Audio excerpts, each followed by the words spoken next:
Hello everyone, welcome back to our class. And today আজকের আমি বোর্ডে অলরেডি কোনো কিছুই লিখে রাখিনি। আজকের আমি দেখাবো সরাসরি একেবারে ক্লাসে। দেখো আমরা সেন্টেন্সগুলো কিভাবে আমরা ব্যবহার করি, কিছু সেন্টেন্স আমি এখানে তোমাদের আজকের দেখাবো, একটা ট্রিক্স দেখাবো। আমি একটা সেন্টেন্স লিখছি, দেখো আমি ভাত খাই, একটা সেন্টেন্স লিখছি, আই ইট রাইস। আমি ভাত খাই, আই ইট রাইস। খাই মানে কি? আমি ভাত খাই মানে কি? আমি একটা প্রতিনিয়ত বা একটা নিত্য নৈমিত্তিক বা আমার একটা হ্যাবিচুয়েটেড অ্যাকশন যে আমি ভাত খাই। তাহলে এটার জন্য আমরা ভার্বের ফার্স্ট ফর্ম রাখি সব সময়, আমি ভাত খাই। ক্লিয়ার হলো? এবারে দেখো এর বাংলাটা আমি লিখে রাখছি, আমি ভাত খাই। ক্লিয়ার? এবারে এই সেন্টেন্সের মধ্যে সাবজেক্টকে আমি, আই। বাংলাতে আমি বলবো আই, আমি ভাত খাই। আমি তোমাদের যদি বলি এই সেন্টেন্সের আই না রেখে, আমি এই ওয়ার্ডটা না রেখে সেন্টেন্সটা বলো, তখন কি বলবে? এই রকম বলবে, ভাত খাওয়া হয়, ভাত খাওয়া হয়। তাহলে এটাও প্রেজেন্ট টেন্সে, দেখো ভার্বের ফার্স্ট ফর্ম প্রেজেন্ট টেন্স। আবার এটা যে বলেছি বাংলা ভাত খাওয়া হয়, এটাও দেখো খাওয়া হয়, ভাত খাওয়া হয় সব সময়, প্রতিনিয়ত বা হ্যাবিচুয়েটেড। এটাও সেম, এটাও সেম, দুটো সেম। কিন্তু এখানে আই আছে, আমি সাবজেক্ট আছে, কিন্তু এখানে সাবজেক্ট নেই, ভাত খাওয়া হয়। আমরা অনেক সময় এরকম বাংলা বলি যে বাংলাতে সাবজেক্ট নিজে না থাকে, মানে নিজে থাকে না কিন্তু কাজ হয়। সাপোজ আমি যদি বলি যে আমার মামাকে ডাকছে, তাহলে কে ডাকছে? মা। মাটা না রেখে আমি বললাম যে আমাকে ডাকা হচ্ছে, আমাকে ডাকা হচ্ছে। কে ডাকছে তার নামটা বলছি না। আবার যদি আমি সাবজেক্ট রেখে বলি যে মা ডাকছে, তখন সাবজেক্ট হয়ে যাচ্ছে যে ডাকছে মা। কিন্তু মা না রেখে যদি বলি আমাকে ডাকা হচ্ছে, সেম ব্যাপার। এটাও সেই রকম, আমি ভাত খাই, আই ইট রাইস। আর ভাত খাওয়া হয়, এখানে তো আই দেওয়া যাবে না, তখন কি বলবো? দেখো ভাতের ইংরেজি দিয়ে দাও রাইস, আর খাওয়া ইংরেজি কি? ইএটি ইট। আমি কি বলবো? Rice eat. ভাত কি খায়? ভাতকে অন্য কেউ ভাতকে খাবে। ভাত কি নিজে গিয়ে, ভাত কি কোনো ব্যক্তি বা কোনো প্রাণী যে ভাতটা গিয়ে খাচ্ছে? না, এই ভাতকে অন্য কোনো ব্যক্তি খায়। তার জন্য আমরা কি করব? এটা বোঝাতে গেলে তাহলে এটার সঙ্গে এটার তফাৎ নেই। দেখো আয়ের পরে ইট, রাইসের পরে ইট। এটা হতে পারে কোনো ব্যক্তি, আমি খাচ্ছি, কিন্তু রাইস কি খাচ্ছে? না। তাহলে এটাকে বোঝানোর জন্য এই সেন্টেন্সে আমরা কি করব? এটা হয় মানে প্রেজেন্ট টেন্স, তার জন্য আমরা ব্যবহার করব অ্যাম, ইজ, আর, প্রেজেন্ট টেন্সের জন্য। তাহলে রাইস যেগুলো আনকাউন্টেবল, গোনা যায় না, সেগুলোকে আমরা একটা ধরব। রাইস মানে ভাত, ভাত তো গোনা যাবে না, প্রচুর থাকে, অনেক থাকে একসাথে, তাহলে এটাকে আমরা ধরব ইজ, একটা ধরবো, একসাথে আছে ইজ, রাইস ইজ। যখনই আমরা ইজ ব্যবহার করব, তখনই কিন্তু এই যে ভার্বটা বসছে এর থার্ড ফর্ম হয়ে যাবে, তখন হবে ইটেন। চলো এবারে নিজেরা দেখি একটা সেন্টেন্স করো তো। আমি বললাম যে আই রিড আ বুক। এটার মানে হলো আমি বই পড়ি। আমি না রেখে এবারে যদি বাংলাটা এইভাবে বলি, বই পড়া হয়। হয় মানে কি? এখন বা হ্যাবিচুয়েটেড হয়, তার জন্য আমরা কি দেব? অ্যাম, ইজ, আর। কি পড়া হয়? বই। তাহলে এ বুকটা আমি ফার্স্ট রাখবো। এ বুক যদি ফার্স্ট রাখি, এর সঙ্গে কোনটা ম্যাচ করে? ইজ। ইজ কেন? বই পড়া হয়, হয়। A book is. এবারে পড়ার ইংরেজি কি? রিড। রিডের থার্ড ফর্ম হবে the book is red, full stop. তাহলে এটার মানে হলো আই রিড এ বুক, আমি একটা বই পড়ি। আর এটার মানে হলো এ বুক ইজ রেড, অর্থাৎ বই পড়া হয়। ক্লিয়ার হচ্ছে?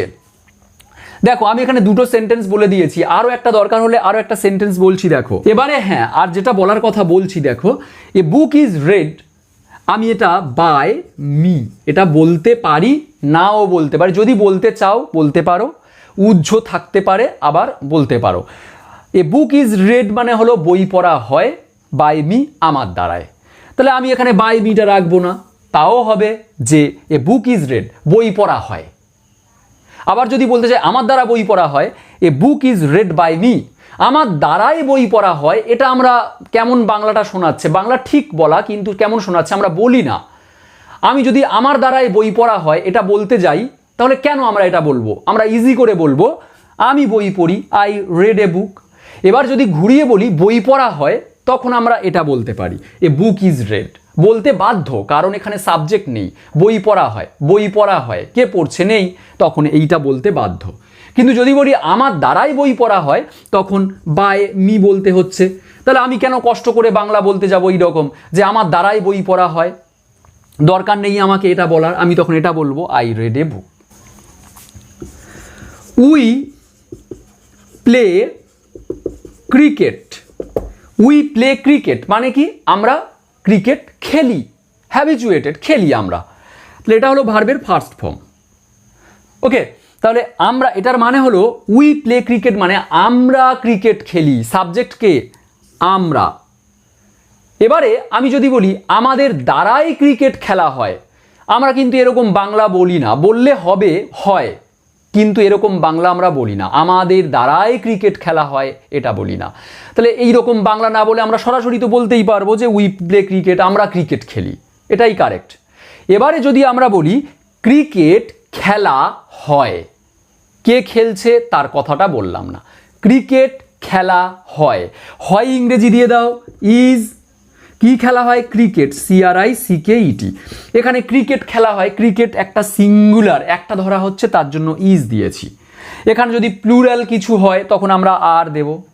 যেমন এখানে দেখো আই রিড বুকস, আমি বইগুলো পড়ি। তাহলে যদি আমরা এখানে এ বুক না দিয়ে আমরা BOOKS বুকস দিতাম, তাহলে কি হয়ের ইংরেজি ইজ হতো? না, এটা প্লুরাল, তার সঙ্গে আমরা আর দিতাম। বুকস আর রেড, বইগুলো পড়া হয়। এটাও সেম। হ্যাঁ, আর একটা কথা দেখো, এখানে রিড ভার্বের ফার্স্ট ফর্ম প্রেজেন্ট টেন্সে আছে, আর এখানে থার্ড ফর্ম পাস্ট পার্টিসিপেল আছে। কিন্তু অনেকে ভাবতে পারে দুটো ফর্ম তো এক। হ্যাঁ, রিডের তিনটে ফর্ম সেম হয়, রিড রিড রিড।